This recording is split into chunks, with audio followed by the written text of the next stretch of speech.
I'm Axel. I'm ranking the top 100 songs of 2023 because what else are you going to do with a master's degree in this economy? Number 30, A.G. Cook, Beautiful, the 2023 edit. So this isn't technically a 2023 song, as the title says. It's not even a remix or a significant alteration, but merely a different edit from a song that PC music fans will have known about since its original release back in 2014. But hey, my list, my rules, especially now that PC Music has formally stopped existing as a label, as a collective, and to pay it its due for the enormous impact that it's had on the present day music scene.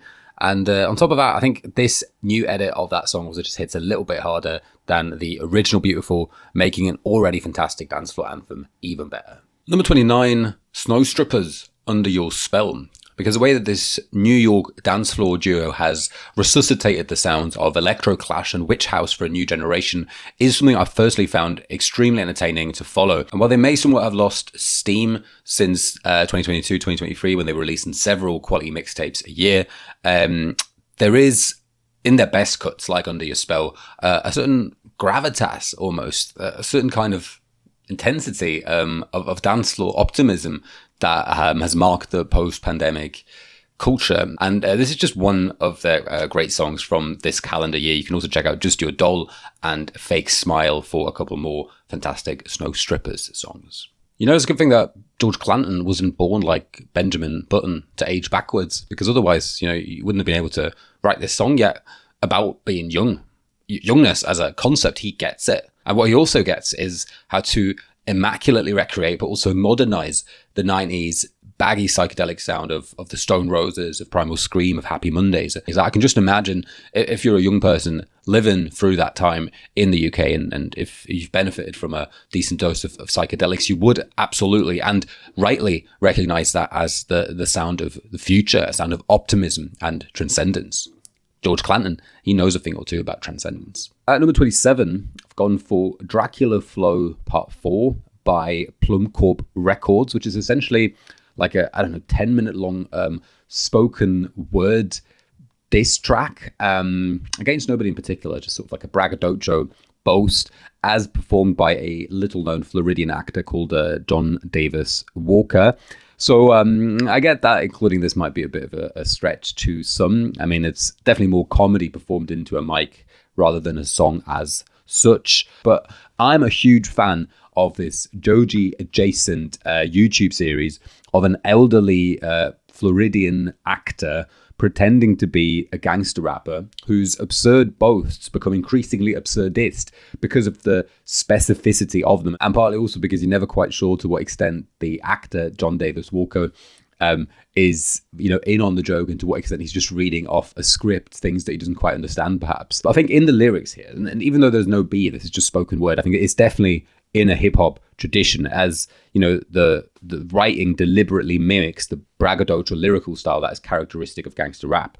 You know, the fact that these guys are more than just some suburban pranksters, as the initially grating laughter behind the best of the lines on this 11-minute long cut might suggest, is not only shown by the way that their awareness of the lingo and parts of the culture shows them as deeply embedded within a hip-hop tradition. I mean, for example, you don't make a joke about a woman being built like a Jay Electronica verse without being a genuine hip-hop fan, for example, right? It's also shown by the way that their lyrics, which I think are actually really clever, subvert a lot of the cliches and tropes that are characteristic to mainstream hip-hop lyrics, but don't do so from a position of parody or mockery, but I think from a genuine love and admiration for the genre.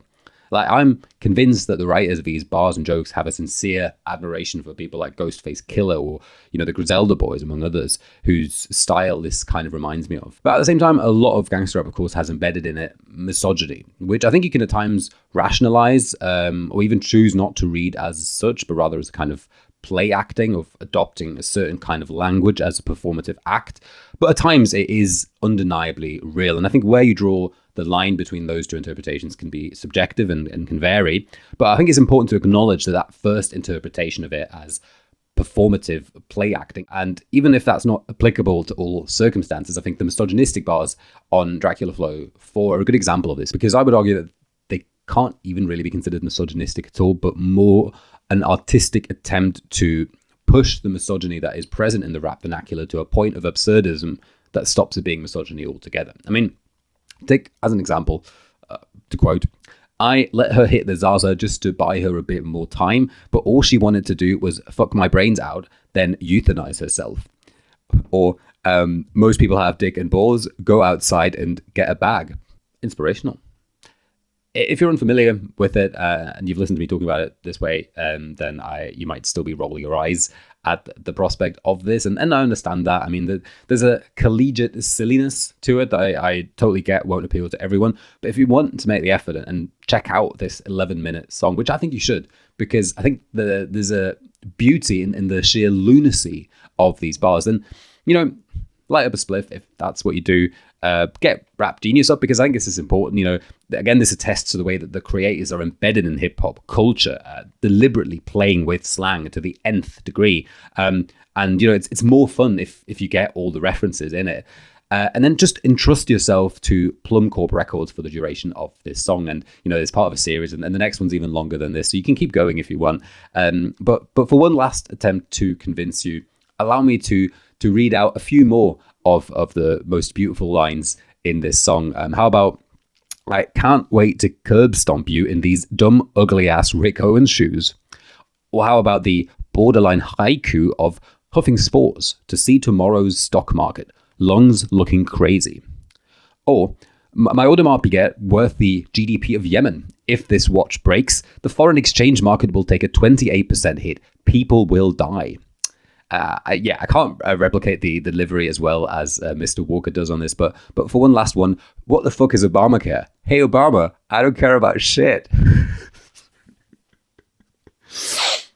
Next up at number 26, this is my highest rated French language song on this list. It's by Parisian artist Théa. It's called Juste Amis, which means only friends. And France obviously has a rich tradition of love songs, be they flirtatious come-ons or of the forlorn, pining kind. And Juste Amis by sort of hyperpop / pop punk artist Théa is all of that at once. It's a chanson for the ages. I would say it's equally as inspired by Claude François as by Blink-182, as by 100 Gex, while at the same time being so firmly entrenched within French culture that its chorus is literally about making love on the barricades and burning the city down, as if Victor Hugo had ghost written it. It's all the adrenaline of falling in love for the first time in just over 3 minutes.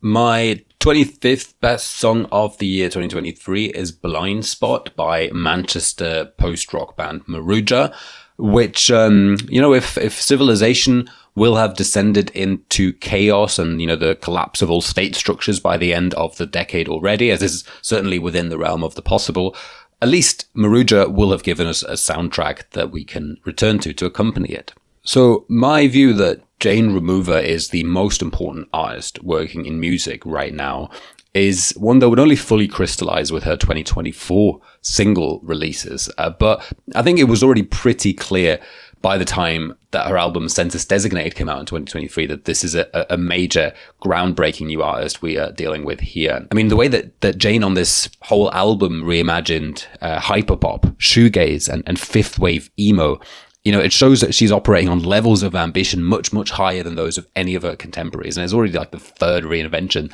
that she's had in her young career. It's a great album that I think should be consumed whole. But if I had to choose one standout, then you could do a lot worse than the grungy Lips with its returning chorus of you want crazy, I'll give you insane.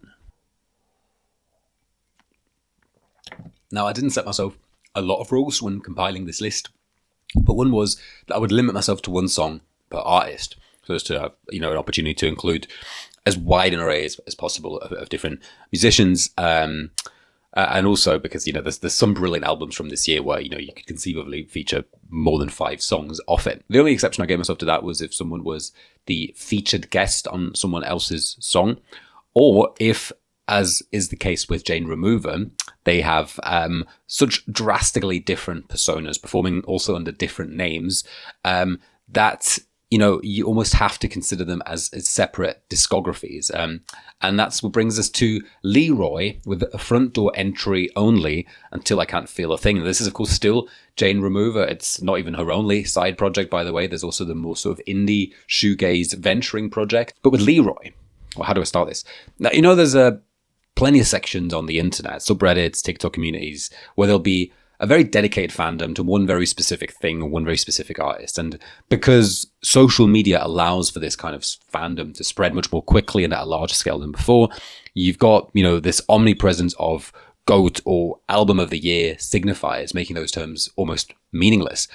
Whereas most people, casual music fans, don't really lend much credence to claims from some random corner of the internet about some artist being the most significant, path-breaking, generational. The way that you'll hear a small group of fans, most of them reared on hyperpop, talk about Jane Remover, aka Leroy, aka Venturing. The only difference in that case is they are actually right. Yeah, like Leroy is Jane's moniker for making mashup style sample music. In fact, she's credited with birthing a whole new genre known to fans as Daria core after the names of her first few releases as Leroy. And the easiest way to describe it maybe is that it sounds like the Avalanches, but put through the most garish anno 2009 EDM filter you could think of. But even if that sounds too experimental, or you can just say obnoxious, than what you as an average viewer might tend to go for in music, I would strongly encourage you to check it out, because it's precisely that voyage through pop music that makes the Leroy project so damn successful, both nostalgic and futuristic all at once. I mean, there's a couple of points of comparisons here. You've got Sabrina the Teenage DJ doing a similar thing with their house music mashups. As I said, you've got the Avalanches, you've got, a whole tradition of music being based around sampling other music, but rarely do any of them achieve the kind of roller coaster high intensity that Leroy does on these projects. So this one is from the Grave Robbing album of 2023, which is basically a club set, right? So there's all the songs transition into one another, and it's kind of hard to pick out a single one, but I really wanted to include at least one of these brilliant songs. And so what I went for is Front Door Entry Only, which is essentially Jane Remover taking Ariana Grande to a rave. Number 22, Sexyy Red with SkeeYee. She was about to release an even harder, better, faster song with Get It Sexy a year later, but SkeeYee is already a masterclass.